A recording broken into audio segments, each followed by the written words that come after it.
Everyone, welcome to my channel. मैं हूं आपकी होस्ट रश्मि। विंटर का सीज़न शुरू हो चुका है और अभी गुलाब का सीज़न है और इस समय नर्सरी में गुलाब की बहार आई हुई है। अगर जो लोग भी गुलाब लगाना चाहते हैं वो इस समय नर्सरी विजिट ज़रूर करें, अपने गुलाब को घर लाएं और कैसे उसकी मिट्टी प्रिपेयर करनी है, कैसे उसकी केयर करनी है। अगर आप चाहते हैं कि आगे भी आपका गुलाब अच्छे ढंग से सर्वाइव करे तो ये एक बहुत अच्छा मौसम है। मॉनसून और विंटर बहुत बढ़िया रहते हैं गुलाब के लिए। आज हम जानेंगे कि कैसे उनकी केयर करनी है और किस तरह से उन्हें लगाना है। तो चलिए चलते हैं हमारी वीडियो में। देखें, मैंने अभी 3-4 दिन पहले नर्सरी गई थी और वहाँ से मैंने गुलाब के कुछ प्लांट वहाँ से मैं लेके आई हूँ। और आप लोगों को पता होगा कि चूँकि मैं दिल्ली में रहती हूँ और यहाँ पे टेम्परेचर 45 डिग्री से अबव चला जाता है गर्मियों में, तो मैं बहुत कम गुलाब रखती हूँ। और जो मेरे पास गुलाब की वैरायटी है उसमें हाइब्रिड ना के बराबर हैं, एक आध हैं बस, और देसी वैरायटी ही ज़्यादा हैं। तो गुलाब लगाने में हमें कुछ बातों का ख्याल रखना बहुत ज़रूरी है कि हमारा क्लाइमेटिक कंडीशन कैसा है, हमारे यहाँ कितनी टेम्परेचर रहती है। और इन सब मामलों में गुलाब बहुत सेंसिटिव होता है और बहुत हाई डिमांडिंग प्लांट है, स्पेशल केयर चाहिए होता है। और इसके अलावा हैवी फीडर है, तो मतलब एक तरह से समझ लें कि बहुत ज़्यादा अटेंशन की ज़रूरत होती है। अगर आप वर्किंग हैं, अगर आप अपने प्लांट पे बहुत ज़्यादा किसी भी कारणवश केयर नहीं कर पाते हैं तो आपको गुलाब नहीं लाना चाहिए। मैं आपको डिमोटिवेट तो नहीं कर रही, लेकिन हकीकत यही है कि आप इसको संभाल नहीं पाएंगे। जो भी प्लांट अपने लिए सेलेक्ट की हूँ उसके पीछे जो भी चीज़ें हैं, जब भी आप नर्सरी जाते हैं तो आपको ये डिसाइड करना पड़ता है कि कैसा प्लांट हमें लेना चाहिए। इसलिए मैं जो आपके सामने ये 4 प्लांट दिख रहे हैं बड़ा सोच समझ के लाई हूँ, ताकि ये यहाँ की गर्मी को झेल सके। क्योंकि सर्दियाँ तो बहुत अच्छी निकल जाती हैं, फ्लावरिंग भी बहुत अच्छी होती है, 1 साल का टाइम निकल जाता है, लेकिन जब नेक्स्ट सीजन आता है उसमें बहुत सारी परेशानी का सामना करना पड़ता है। हमारे प्लांट बहुत मरे मरे दिखते हैं और कभी भी इसमें एक ख़ास बात होती है कि ये इकट्ठे आपको पता भी नहीं चलेगा और पूरा प्लांट सूख जाता है। इसलिए हमें गुलाब लाने से पहले अच्छी तरह अपने स्पेस की, जहाँ ब्राइट सनलाइट, ब्राइट नहीं कहें, इसको फुल सनलाइट चाहिए होती है। अगर आपके बालकनी में 4-5 घंटे की धूप आती है तो ही आप इसको लगाएं, अदरवाइज़ आप ना लगाएं। जितना धूप में रहेगा उतना बढ़िया थ्राइव करेगा और उतना ही बढ़िया इसमें फ्लावरिंग होगी। तो अभी पहले मैं ये क्या क्या लेके आई हूँ ये दिखा देती हूँ और क्यों लाई हूँ ये भी बताऊँगी। इस बार मैं पहले से ही नर्सरी में सर्च कर रही थी, मुझे मिनिएचर रोज़ चाहिए था, जिसे बटन रोज़ भी कहते हैं, लेकिन कहीं मिल नहीं पा रहा था, इस वजह से मैं नहीं ले पाई। लेकिन अभी मुझे ये मिल गए हैं, तो आप देखिए कि इसकी क्या खासियत होती है। ये जो मिनिएचर रोज़ होते हैं ये अभी थोड़ा सा डल हो गए हैं। यहाँ पे आप देखें इसकी कलियाँ भी झुक गई हैं क्योंकि प्लांट थोड़ा स्ट्रेस में चला गया है।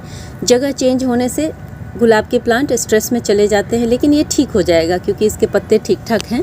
और देखें इस तरह से छोटी छोटी बटन के जैसी इनकी जो ये गुलाब की पंखड़ियाँ होती हैं, ये गुलाब का जो साइज होता है वो होता है।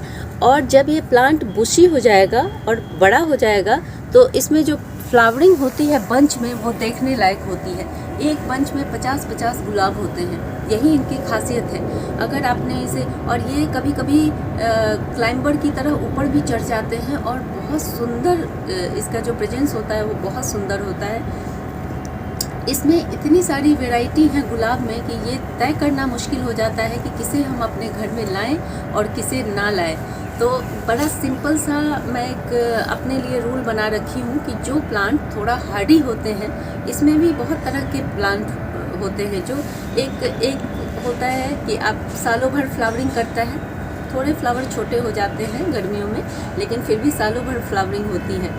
दूसरे टाइप का वो प्लांट होता है जो साल में 2 बार फ्लावरिंग करता है। और तीसरा वो प्लांट है जो साल में बस 1 ही बार फ्लावरिंग करता है। तो हमें ये चीज़ें जाननी बहुत ज़रूरी होती हैं। और इनमें भी कुछ सुपर सेंसिटिव प्लांट हैं, कुछ सेंसिटिव प्लांट हैं और कुछ थोड़े से हार्डी होते हैं। जो थोड़े से हार्डी हैं, मैं उन्हीं प्लांट्स को लेके आई हूँ ताकि वो मेरे क्लाइमेट में सस्टेन कर सकें।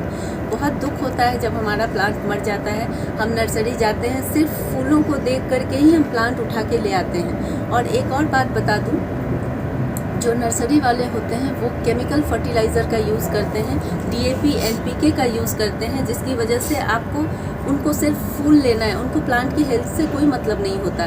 फूल लेने के लिए वो इस तरह के केमिकल डालते हैं और छोटे छोटे प्लांट में फूल देख के आप अट्रैक्ट हो जाते हैं। और इसी वजह से ज़्यादातर जो व्यूअर हैं वो शिकायत करते हैं कि हमारा प्लांट हमने बहुत अच्छे से लगाया लेकिन वो ख़राब हो गया। तो कुछ बातों का आपको ध्यान रखना बहुत ज़रूरी है जब आप नर्सरी से प्लांट, स्पेशली गुलाब का प्लांट लेके आते हैं। तो यहाँ देखें, ये जो दूसरा वाला प्लांट है ये बटन रोज की ही दूसरी वैरायटी है, लेकिन ये गुच्छों में नहीं, ये मिनिएचर गुलाब है। गुच्छों में तो नहीं करता, लेकिन फिर भी ये बुशी और बहुत बढ़िया क्रिएट करता है। एम्बियंस बहुत बढ़िया इसका होता है, बहुत ब्राइट कलर होते हैं और ये प्लांट सूखने के बाद भी प्लांट पे लगे रहते हैं, ये इनकी खासियत है। एक और जो प्लांट, इसी में एक और वैरायटी है, ये रेड कलर का गुलाब। ये थोड़ा सा डिफरेंट आपको दिखेगा, लेकिन ये भी मिनिएचर रोज की ही एक वैरायटी है और छोटा सा प्लांट है। उसके बाद जो प्लांट मैं आपको दिखा रही हूँ, ये गुलाब देखें, ये कितना खूबसूरत है। मैं इसको हाइब्रिड ना समझें, क्योंकि मैंने नर्सरी वालों को बोला कि मुझे ऐसा प्लांट चाहिए जो ना ही हाइब्रिड हो, फूल बड़े हों और उसमें खुशबू भी आनी चाहिए। तो देसी वैरायटी में ये जो लुक है ये नहीं आता। तो मुझे ऐसा गुलाब का प्लांट चाहिए था, ऐसा उसमें फ्लावर निकलना चाहिए था जिसमें खुशबू भी हो और वो हाइब्रिड गुलाब जैसे दिखे भी। तो देखें, मैं चुन के लाई हूँ इसे, क्योंकि इसमें बहुत अच्छी खुशबू है और ये दिखने में भी बहुत अच्छा है। तो ना ही ये इंग्लिश रोज है और ना ही ये देसी गुलाब है, ये दोनों का मिक्सचर है। ये कुछ अलग वैरायटी है, इसलिए मैं लेके आई हूँ। आगे मैं देखूँगी कि किस तरह से ये थ्राइव करता है। मुझे लगता है कि मेरा ये चारों प्लांट बहुत अच्छा सस्टेन करने वाला है। बटन रोज़ थोड़े हार्डी होते हैं, इसलिए अगर आप चाहते हैं कि सेंसिटिव गुलाब ना लगाएं तो आप ये वैरायटी जरूर सेलेक्ट कर सकते हैं। अब आता है पॉट। तो पॉट हमें गुलाब के लिए जब भी लें तो मिट्टी के गमले को ही सेलेक्ट करें।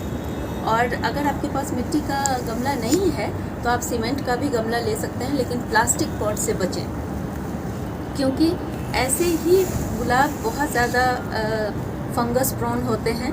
और जब प्लास्टिक में हम कोई भी प्लांट लगाते हैं तो उसमें पानी नीचे से सूखता नहीं है, जिसकी वजह से इस प्लांट को दिक्कत हो सकती है। इसी कारण से मैं प्लास्टिक पॉट को अवॉइड करती हूँ। आप और सारे प्लांट, फूलों वाले प्लांट लगा सकते हैं, लेकिन गुलाब को अवॉइड करें। तो यहाँ देखें, मेरे पास 3 ये प्लांटर अवेलेबल थे, उसमें ये 2 मिट्टी के हैं और ये एक सीमेंट का पॉट है। तो मैं इसी में लगाने की कोशिश करूँगी। सबसे पहले ड्रेनेज सिस्टम बहुत बढ़िया होना चाहिए, इसलिए बड़ा सा होल करें। ये देखें, ये जो अंदर होल है ये काफ़ी बड़ा है। इसको अच्छे से मिट्टी के इस तरह के गमले के टुकड़ों से मैं कवर कर दूंगी। ये देखें, अब हम इसकी मिट्टी बनाएंगे। तो मिट्टी के लिए हमें क्या करना है, देखिए यहाँ पे मैंने कुछ चीज़ें ली हुई हैं। ये जो है ये मेरे गार्डन की सॉइल है, जो मैंने दूसरे अपने किसी गमले से निकाली है। और चूँकि अगर मैं दूसरा प्लांट लगाती रहती तो मैं ये जो कचरे और ये जो रूट और डंडियाँ निकली रहती हैं उसका इस्तेमाल करती हूँ नीचे प्लांटर भरने के लिए। थोड़ा सा एक लेयर 2-3 इंच का मैं डाल देती हूँ। लेकिन चूँकि गुलाब का प्लांट बहुत सेंसिटिव होता है, इसलिए जैसा हम दूसरे प्लांट के साथ काम करते हैं वो हमें गुलाब के साथ बिल्कुल नहीं करना है। गुलाब नीट एंड क्लीन प्लांट है, इसमें जो मिट्टी होती है उसे भी नीट एंड क्लीन होना चाहिए। इस तरह के वीड, इस तरह के ये बहुत इन्फेक्शन इसके प्लांट में आ जाते हैं इनकी वजह से, इसलिए इसको आप इस तरह से बिल्कुल अपनी मिट्टी को क्लीन कर लें। मैंने जो यहाँ पे मिट्टी ली है गार्डन सॉइल, मेरी मिट्टी में सैंड मिला हुआ है, लेकिन आप लोग अगर फर्स्ट टाइम मिट्टी बना रहे हैं तो उसमें 20% सैंड ज़रूर ऐड करें, गुलाब के लिए बहुत ज़रूरी है। उसके बाद हम इसमें काउडंग ऐड करेंगे। देखें यहाँ पे बहुत अच्छे से मेरा डिकम्पोज काउडंग मैन्योर है, इसे करेंगे। ये अगर आपके पास नहीं हो तो आप वर्मी कंपोस्ट कर सकते हैं। कितना डालना है? जितनी आपकी मिट्टी है उसका 30% आपको डालना है। ये देखें, जैसे कि हमने 50% मिट्टी ले लिया, 30% के रेशियो में हम ये डालेंगे। 20% हमारा सैंड हो गया। और इसके अलावा यहाँ पे मैं देखिए कोकोपीट रखी हुई हूँ। आपके पास राइस हस्क हो तो वो भी डाल सकते हैं, और कोकोपीट हो तो वो भी डाल सकते हैं। ये पानी को एब्जॉर्ब करके रखता है, जिससे हमारे जब इसमें फ्लावर आते हैं तो एक दिन भी अगर आप इसमें पानी डालने में देर कर देते हैं तो आपका फ्लावर सूख जाता है। इसलिए ये कोकोपीट भी डालना बहुत ज़रूरी है। सबसे पहले मैं काउडंग डाल देती हूँ इसमें अच्छे से।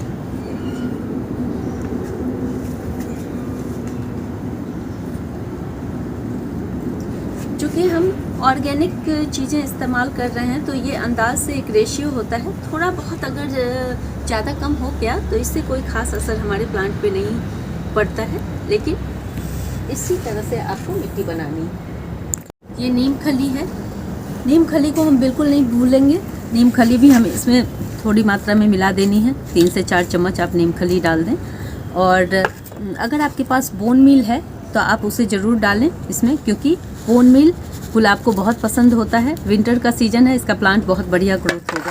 लोगों के पास बोन मील नहीं है तो कैल्शियम का कोई दूसरा आप सोर्स ढूंढें, जैसे कि आप मार्बल पाउडर ले सकते हैं, रॉक फास्फेट का इस्तेमाल कर सकते हैं। और मैं जो एक बहुत यूनिक चीज़ जो हर समय मैं अपने गुलाब में डालती हूँ वो है चाय की पत्ती और अंडे का छिलका।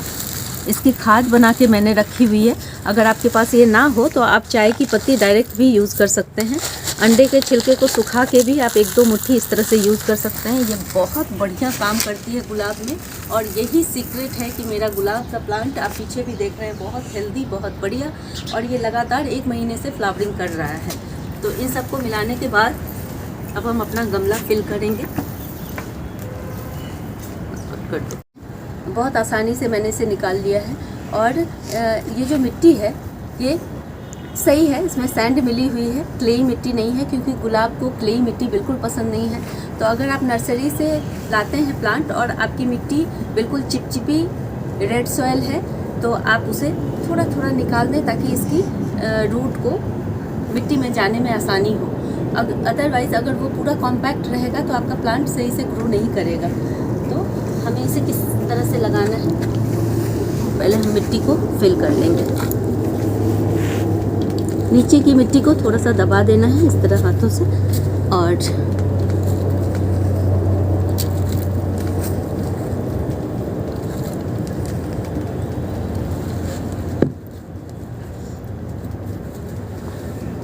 हम अपने इस प्लांट को लगा देंगे। ये देखिए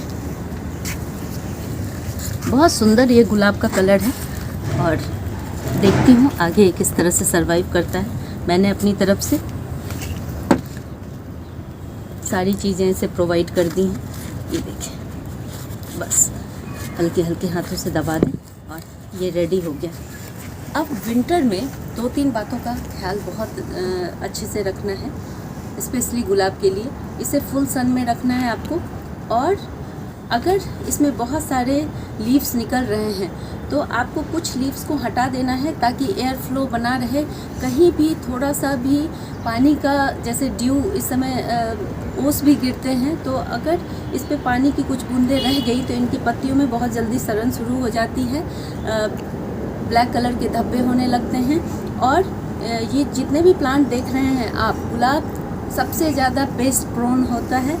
किसी भी तरह के पेस्ट से मतलब ऐसा कोई भी कीड़ा नहीं है जो इस पे ना आता हो। इसलिए आपको हर 15 दिन पे इस पे कोई भी होम रेमेडी, कोई भी जैसे नीम का ऑयल या कुछ भी, आपको इसको ज़रूर स्प्रे करना है। 1 लीटर पानी में 5 ml नीम ऑयल डाल करके इसको हर 10 से 15 दिन में स्प्रे करें, तभी आपका गुलाब का प्लांट हरा भरा और सुंदर रहे।